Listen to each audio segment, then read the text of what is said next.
You wouldn't say something as troublesome as inheriting now after being out of touch for 23 years, would you? The woman who claimed to be my father's remarriage partner was very assertive. She insisted that the inheritance of my deceased father, whom she had taken care of until the end, belonged to her. Of course, I had no objections. I didn't want a single yen of the inheritance from my father who had abandoned me, his daughter. Hurry up and sign that paper. Abandon the inheritance officially. At that moment, my grandfather stopped me from signing as prompted. His eyes were burning with intense anger as he stared at my father's remarriage partner. My name is Sarah. I'm 29 years old. Since graduating from university, I've been working as an administrative assistant at an insurance agency. I'm in my late 20s, unmarried, and have no boyfriend. It's not that I don't want to get married, but I just can't bring myself to date men. The reason is simple: I have a distrust of men. The cause lies with my father. My father David disappeared 23 years ago after leaving me with my grandfather. The reason was probably my mother's death. My mother died in a traffic accident when I was 5 years old and my father was 35 years old. According to my grandfather, my father was so depressed that he couldn't hear the voices around him. Perhaps he lost confidence in living together, so he left me with his parents and disappeared. Sarah did nothing wrong. Poor thing. You can rely on your grandparents. I still can't forget the sad expression on my grandfather's face at that time. However, strangely enough, I can't remember what kind of face my father left me with. I think I wanted to forget the existence of my father who abandoned me as soon as possible. It was about 5 years after that when I heard a rumor that my father had remarried. The estrangement between me and my father lasted for 23 years.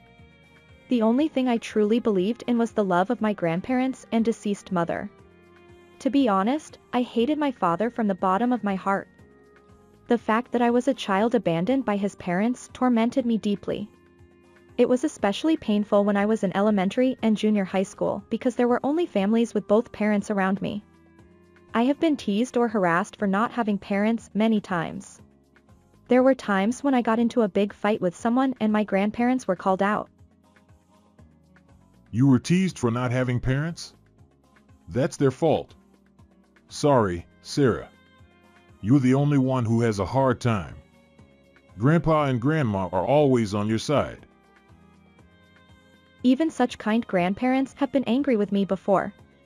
It was because I was much worse at controlling my emotions than now. I still can't forget the self-hatred at that time. Because I felt pathetic and regretted being abandoned, I hated my father even more. There are countless unpleasant things that children do when they don't have parents. Among them, it is particularly easy to understand the feeling of alienation felt on Father's Day or Mother's Day. As part of recreation, there were times when we drew portraits of our parents. There were also classmates who prepared presents happily on their parents' birthdays or wedding anniversaries. At such times, kind classmates left me alone. That kindness made me feel even more painful, but who should I complain to? Gradually, I became more isolated. What was fortunate for me without parents was that the grandparents who took me in were relatively wealthy. My grandfather is a former lawyer and is still relied upon by people in the area even now that he is old. My grandmother is always kind and good at cooking, and she treated me, who had no cuteness, very carefully. You don't have to worry about money. You can do any hobby you want, and if you ever want to go to college, Grandpa and Grandma will help you properly. Instead of directly venting anger at my father, I had all the love of my grandparents as much as I wanted.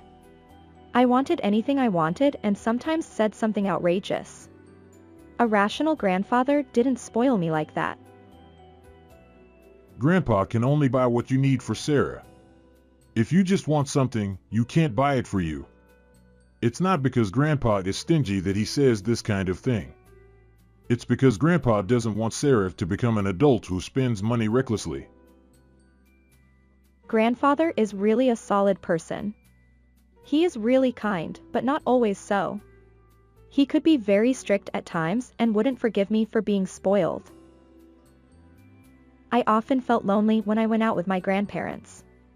On holidays, when we went shopping at commercial facilities, there were family members everywhere you looked. Children who listened to their whimsical requests. Siblings who get along well by obediently listening to each other's words. Parents and children who enjoy the same game at the game center. Couples who look happily at their healthy children. Even though I had grandparents, there were no parents around me. Commercial facilities were places that confronted me with such reality. Why only me? There were many times when I felt such thoughts. There are many people in the world who live under worse conditions than mine. Although it was understood in my head, there was no way to fill the loneliness or pain unique to myself alone.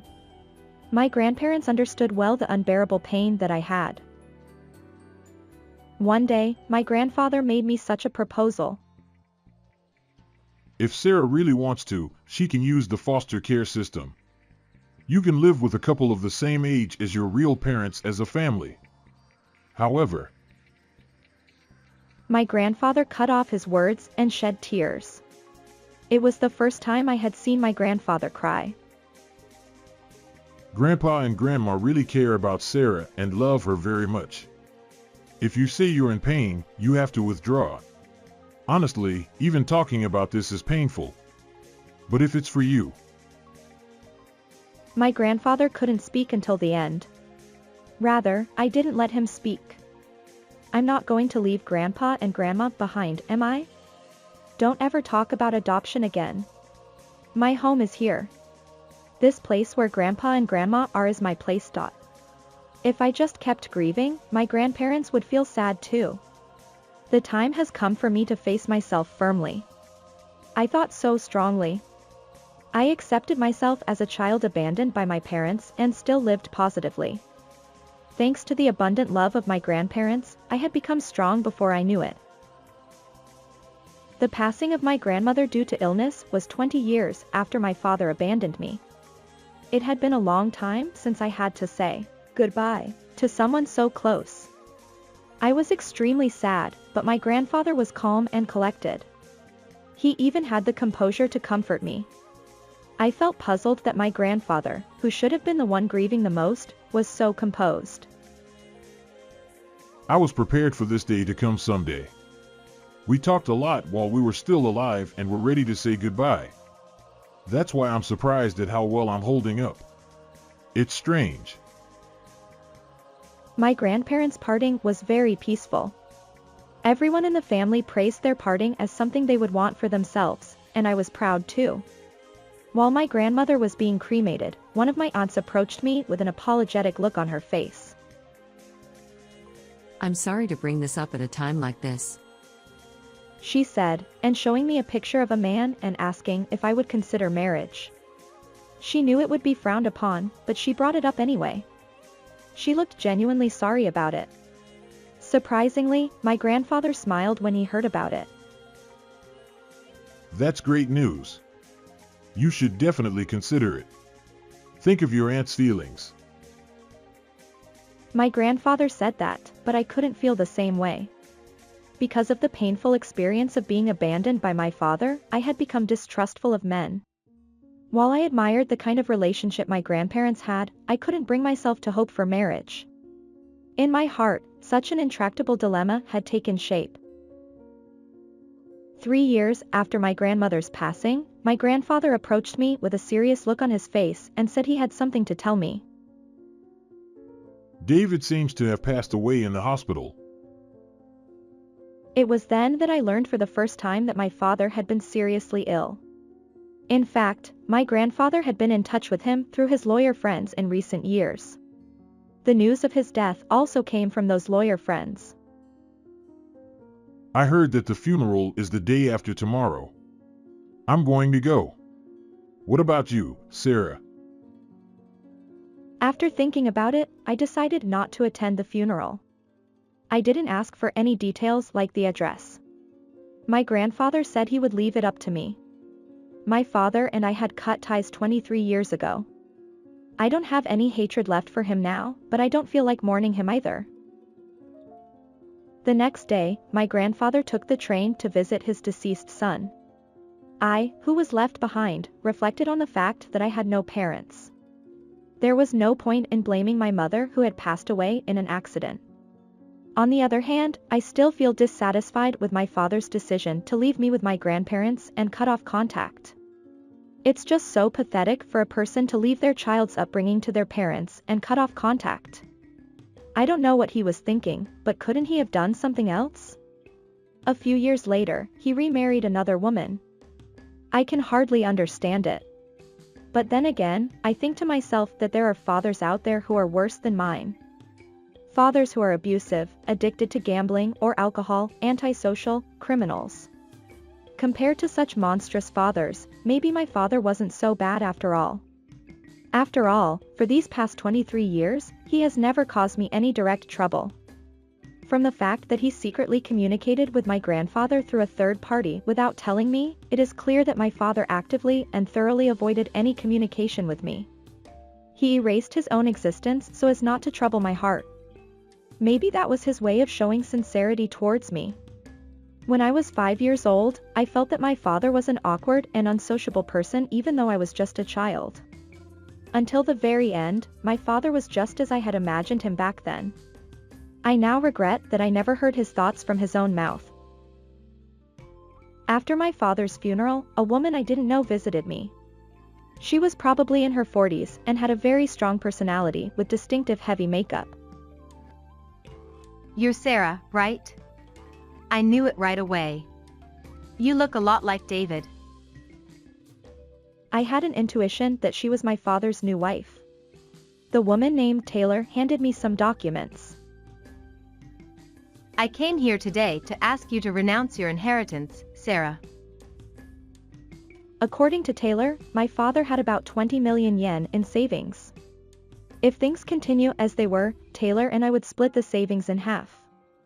She said that was unacceptable. Don't you think so?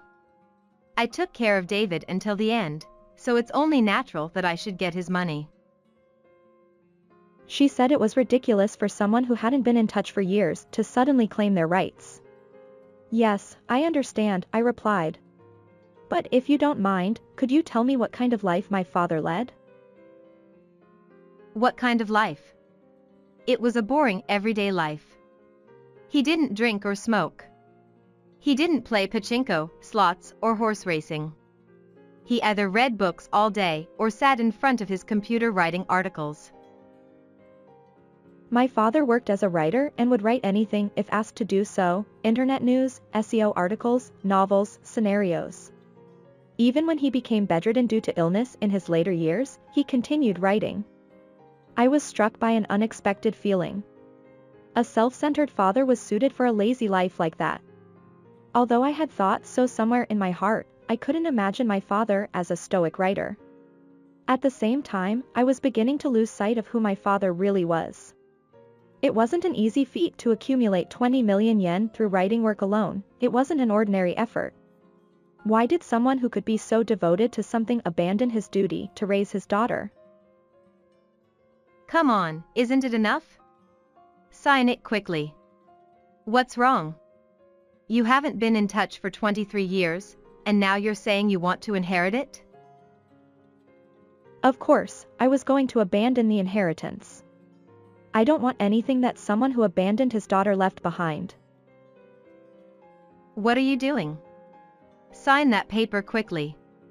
Officially abandon the inheritance. As I was prompted to sign, my grandfather came and stopped me. My grandfather, who faced Taylor head-on, looked angry no matter how you looked at him. How dare you come all the way here so easily? I told you not to come. Father-in-law. Don't be so cold, W. I'm your daughter-in-law, you know? I don't remember recognizing you. And you like David's money more than David himself, don't you? So that's not true. It's just like I said at the funeral. The grudge between my grandfather and Taylor. I had no idea what it was. My grandfather explained it to me as I was bewildered. It's true that David remarried Taylor. David regretted it. Taylor is promiscuous, spends a lot of money, and hardly takes care of her sick husband. So that's why it's a lie. Who said such a thing? The lawyer? Hey, Sarah, just sign it already. Abandon the inheritance. That's impossible. David's will says he will leave all his property to his daughter Sarah. Will. I was as surprised as Taylor. It was the first time I heard about my father's will. My grandfather nodded deeply as he looked into my eyes. Don't worry. The will has not been opened yet. It has to be verified by the court. The reason Grandpa knows the contents of the will is because David read the letter attached to the will. Father's letter. Yes. It's written in that letter. He decided to leave all his property to Sarah. And your infidelity is also written there. There are also photos of evidence. David doesn't want to leave anything to you. Taylor slumped down in disappointment. The words, "there are also photos of evidence," may have had an effect on her. She seemed to have given up because she could no longer escape. I was still confused. Leaving property to a daughter who was supposed to have been abandoned?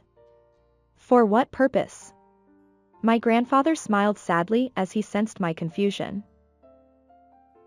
I'm sorry for keeping silent for so long, Sarah. Your father didn't hate you and abandon you.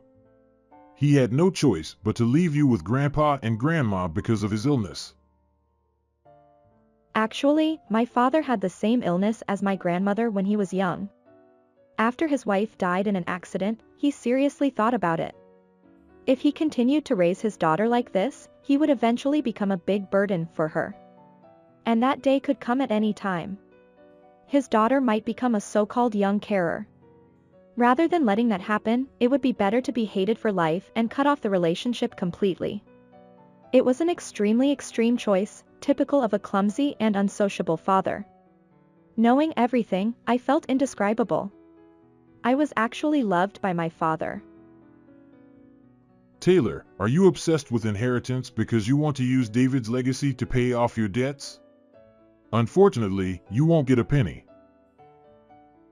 This is the worst. You must be disappointed. You approached David for money from the beginning, didn't you? Taylor let out a big sigh. It seems that she hit the nail on the head. She hung her head and went home with a heavy heart. It was the moment when Taylor's debt repayment life, which would continue for many years to come, was confirmed. After Taylor left, my grandfather apologized to me again. I'm sorry I kept it a secret. I couldn't tell you because of my promise to David. My grandfather seemed relieved. Only he was feeling refreshed. I was still feeling confused. After all, my father's negative evaluation has been going on for 23 years. It can't be changed easily. It will probably take time. For now, I wanted to read the letter my grandfather mentioned. That's where the story begins. If I'm satisfied with everything, I'll inherit the inheritance for the first time. And then I'll go to my father's grave right away. I'll probably tell my father how grateful I am for the first time. I was looking forward to that moment. Building a home is a significant event in one's life. Please listen to the story of my marital relationship that collapsed immediately after reaching the pinnacle of happiness. I'm Kate. I'm 30 years old. My family consists of my husband Tony, who will be 35 years old, and our 3-year-old daughter Mia. We are going to build our long-awaited dream house. When I say this, people often respond with, "You must be living a perfect and happy life." Well, that's not the case for me. Lately, I've been constantly worried about our house under construction and my in-laws. The first step towards the collapse was when I left my daughter with my in-laws. My husband and I both work, so we hardly have any time on weekdays. We would usually go out on weekends to look at properties and discuss house designs. Since my daughter would get bored and fussy along the way, I would always leave her with my parents who live nearby. However, one morning, my father fell ill and had to go to the hospital. I received a message saying that they couldn't take care of Mia. It couldn't be helped, so I decided to cancel our plans for the day. That's what I thought, but my husband suggested. What if we ask my parents to take care of her? To be honest, I don't get along well with my in-laws. They believe that as the son's wife, I don't need to hold back and can say whatever I want. What era are we in? Besides, I feel hesitant about suddenly asking them to take care of a 3-year-old. But if we postpone today's plans, the completion of our house would be delayed. I struggled with the decision, but I had no choice for today, so I decided to entrust my daughter to my in-laws. As soon as I finished my errands that day, I went straight to my in-laws' house with an expensive box of sweets as a gift. In the evening, we arrived at my in-laws' house, and perhaps thanks to the gift, they responded cheerfully. After politely thanking my in-laws, we started heading home when my daughter said, "Where is Grandpa and Grandma's room in the new house?" I was taken aback and asked Mia, "What are you talking about? Did Grandpa and Grandma ask you that?" "I don't know." With that, she ended the conversation and started talking to her stuffed penguin. Mia calls my parents a mom's grandpa and a mom's grandma. Grandpa and a grandma refer to no one other than my in-laws. I see. Grandpa and Grandma must have been wondering if there is a room for them when they come to our house. At that time, I'm sure that's what I thought. Since then, my in-laws have started visiting us frequently, targeting the times when my husband and I are at home, such as weekday evenings and holidays. Our family is currently living in a small and old rental apartment to save money for buying a house. Whenever my in-laws come to our house, they immediately settle down in the dining area or on the sofa and ask to see the documents related to our house under construction. Even before I can stop them, my husband eagerly presents the documents and starts explaining to my in-laws. Why do they need to see them? It's already uncomfortable enough that they come over so often. After that, my mother-in-law bombards me with a series of questions, as if she were in a parliamentary debate. I'm the one who has to answer the questions, not my husband. It's as if the chairperson is speaking through her. Regarding this floor plan, don't you think the kitchen's location here is inconvenient? Please change it. Since there are few small rooms, add more. Everyone feels comfortable in small rooms as they get older. Besides, having only one children's room won't be enough when you have another child. What are your thoughts on the declining birth rate? I'm sorry. The last sentence was a lie. It's not like they're questioning me about measures to counter the declining birth rate. This time, it seems to be my turn to answer. Based on discussions between my husband and me, following proper procedures, and having meetings with the contractor, the foundation work has already begun. It's no longer possible to change the layout, so please understand. I responded somewhat angrily. Then, they started asking me in great detail about the furniture and appliances. My mother-in-law claims to be a professional when it comes to houses. I have many friends, and I visited various homes and carefully observed different rooms. With my discerning eye, I can immediately tell which rooms are comfortable and which furniture has good taste. This house, this room, is completely unacceptable. It will drive away good fortune, and even work won't go well. It's the worst. She claims to be a professional, but she's just a blood-sucking bug. My mother-in-law is so annoying that I jokingly said, in that case, should we make it a 2-family house and split the cost? But my in-laws got furious. My father-in-law. Are you telling us to give you money? You ungrateful child. A 2-family house? I hate anything that feels so formal and lonely. That day, my in-laws left early. Go home, go home. You're not even real parents. There's no need to be told to be filial. They're more like a what? That night, after putting our daughter to bed, my husband approached me with an irritated expression. My parents are just trying to give us advice out of goodwill, so don't be so cold. Cold? That's not my intention. Besides, aren't your parents the ones being much more disrespectful? They keep meddling in our house matters and always try to one-up us. They treat me like a fool just because I'm the daughter-in-law. They're our parents, so it's only natural. You're being incredibly rude to their well-intentioned advice. You're such an insensitive woman. Seriously. Calm down and reflect.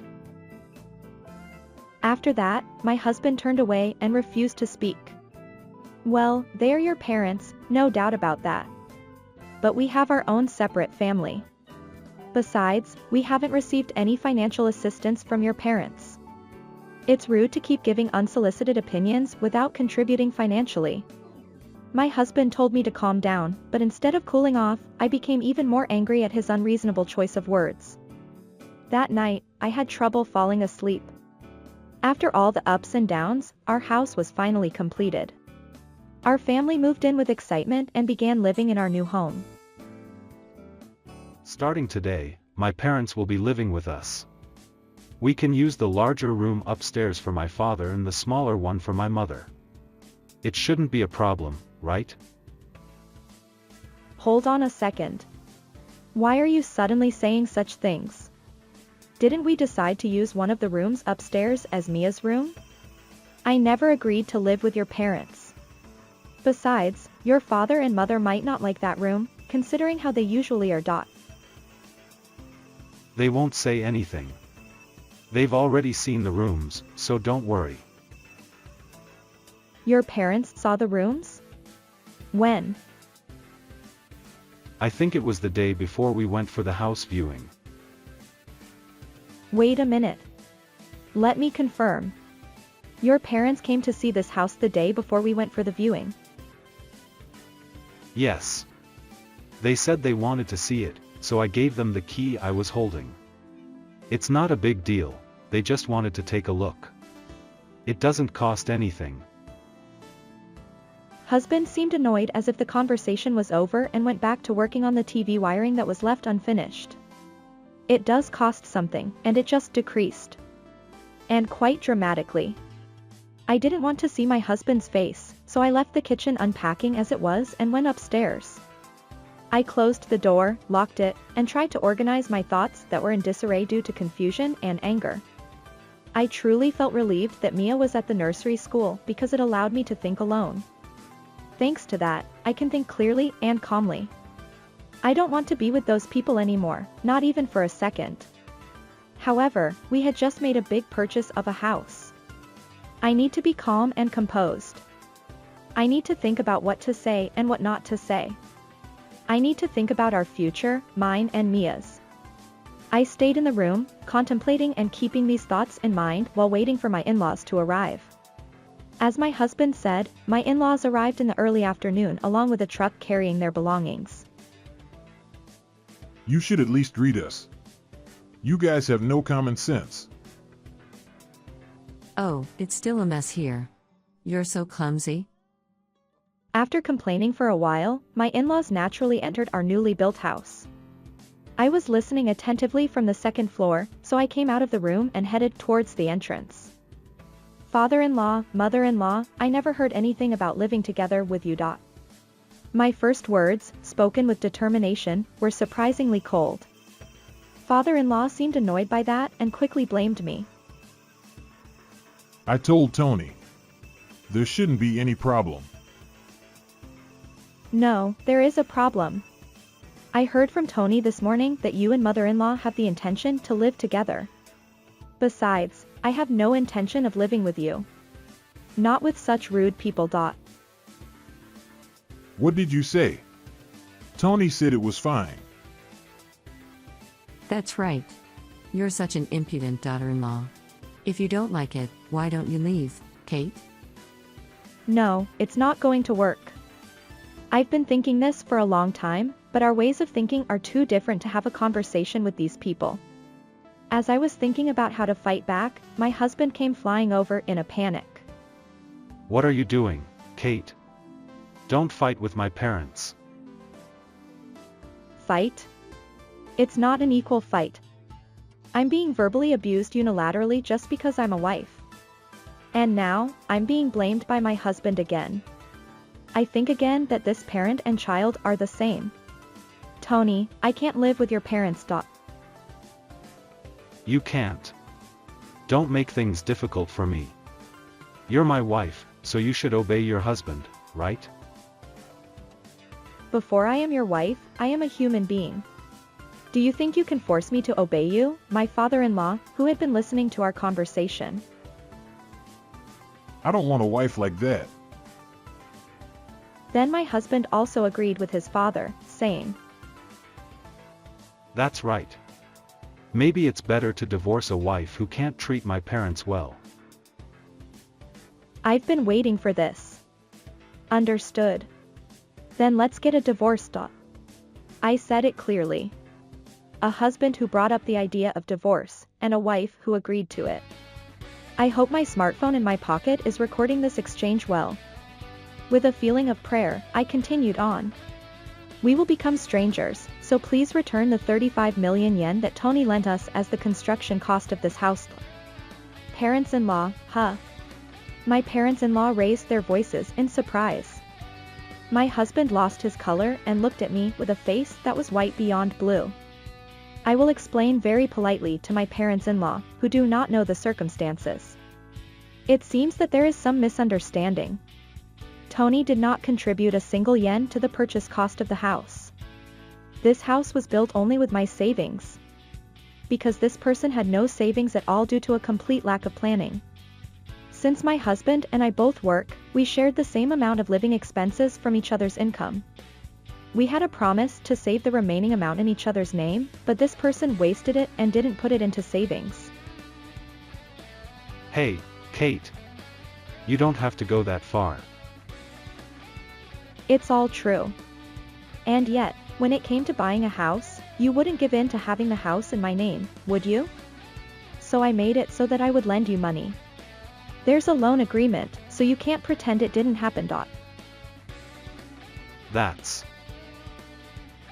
I left my husband and parents-in-law, who were dumbfounded, where they were, and quickly packed my valuables, clothes, my daughter's favorite toys and clothes into a suitcase and a Boston bag.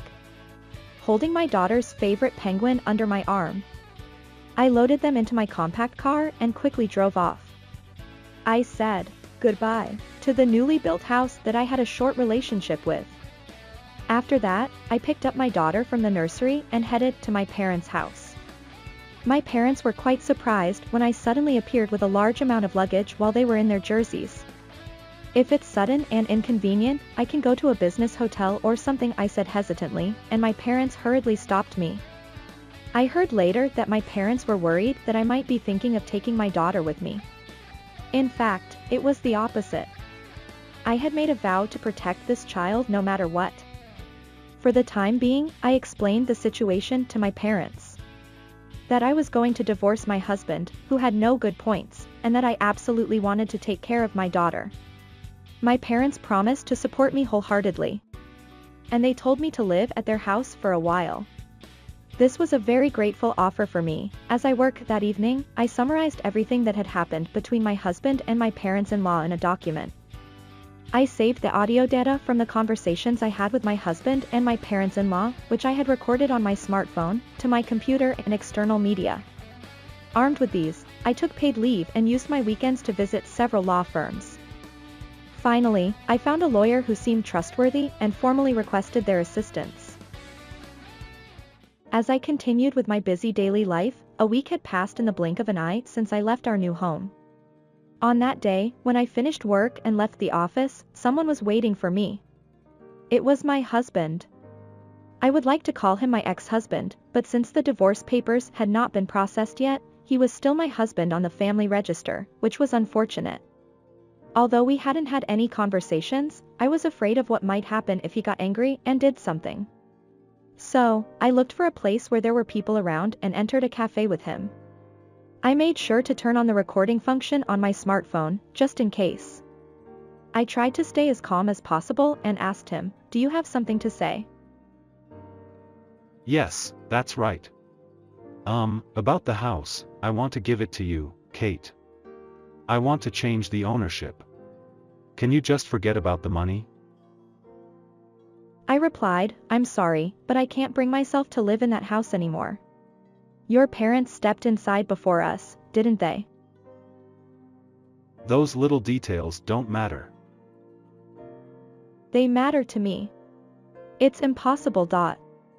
After taking a sip of coffee, I looked closely at my ex-husband. His hair was messy, with strands sticking out in several places. He had stubble on his chin, and his complexion wasn't good either. Although he was wearing a suit, his white shirt was wrinkled, and it seemed like he hadn't ironed it or taken it to the cleaners. I didn't know what kind of life he was living, but I thought he looked quite worn out. Please, Kate. I can't easily repay such a large sum of money.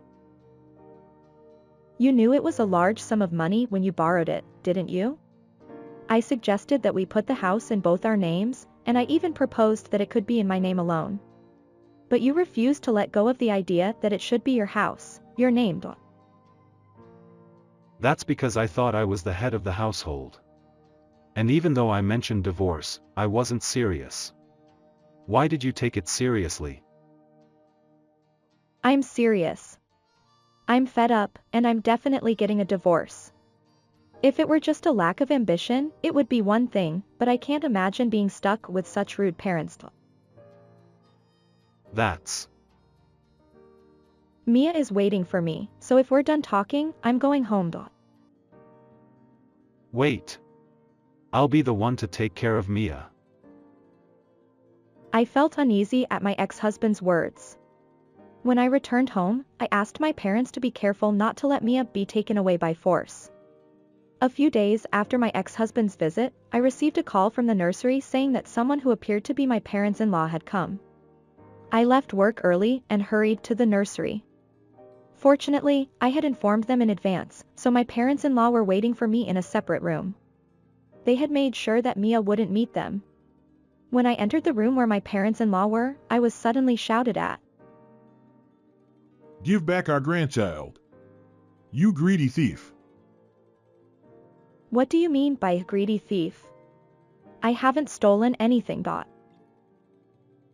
If you're not a thief, then you're a fraud.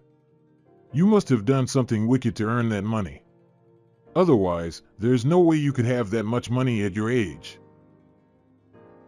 No, all the money I lent to Tony is mine. It's the money I earned fairly and squarely, my own money, money I received from my parents, and money I received as a gift from my grandmother while she was still alive. Huh? A gift? Yes. Every year, they transferred an amount that was not subject to gift tax to an account in my name. The total amount, the money I received from selling stocks in my name, and the savings I had accumulated, all added up to that amount. It really was Kate's money. Didn't you give Tony a gift while you were alive? You can still do it now. Gur. My father-in-law groaned and fell silent. My parents-in-law are flashy and love to show off, and they love luxury more than anything else.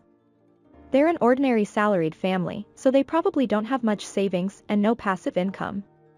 It's clear that they never even thought of giving a gift while they were alive. I'm sorry, but I'm divorcing Tony. I'll take care of Mia myself. Please don't come to the nursery anymore because it's a nuisance. I said that much and quickly took Mia and went back to my parents' house. My advice was in vain, and Tony and my parents-in-law came several times after that. Each time, I tried to talk to them as calmly as possible and send them away, but I was often grabbed by the arm or showered with abusive language. I recorded all of their behavior on my smartphone. About a month had passed since the day I left our new home. I sent a document through a lawyer requesting repayment of the debt and agreement on the divorce. My ex-husband agreed to most of it, but he showed a fighting spirit regarding custody.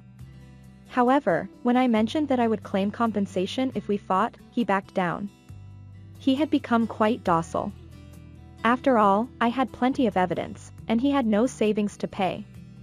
It took a little longer than I expected for my ex-husband to repay the debt. This was because the sale of the new house did not go as smoothly as I had hoped. At first, I thought that Tony and my parents-in-law would live in the new house together. The reason was simple. Neither my parents-in-law nor my husband could afford to pay the 35 million yen purchase price. My husband didn't have any savings to begin with, and even if they sold the old house where my parents-in-law lived, it wouldn't be enough to cover the cost. In the end, we put the new house up for sale at a lower price than the purchase price, and after several price reductions, we finally found a buyer. The difference between the purchase price and the sale price, as well as the commission at the time of sale, were borrowed by my husband from the bank. My husband, who had lost his house and was burdened with debt, ended up living with my parents-in-law in their shabby house. Furthermore, my ex-husband's sister, who had divorced, returned with her 2 sons. The sons were in junior high school and high school. Perhaps because 6 adults were crowded into a small, dilapidated house, the sound of them verbally abusing each other echoed every day, and it became a topic of conversation in the neighborhood. This family no longer had anything to do with us. Since they couldn't even pay child support, there was no need to have any contact with them. 4 years have passed since then, and my daughter Mia is now in the 2nd grade of elementary school. The 2 of us are currently renting a room near my parents' house. On days when I come home late from work, my parents take care of Mia for me, and with their help, the 2 of us spend our days happily. I had thought that it would be nice to continue living with just the 2 of us without getting married again, but now I have someone I'm dating. He is a 36-year-old man with a 1st grade daughter and a history of divorce. We often see each other when we drop off and pick up our children at the nursery, and we started talking, which led to a confession. Recently, the 4 of us have been going out together with our daughters. The other day, Mia casually said, If we build a house, it would be nice if we all had our own rooms, and it would be great if we could have a dog. My heart skipped a beat when I heard those words. Actually, a little while ago, I received a proposal from that man. I'm waiting for an answer because of my daughters, but my mind is made up. I approached Mia and hugged her small back. I said, "That's right. I want to build a house again. This time, let's discuss it as a family and make a house where everyone can be happy.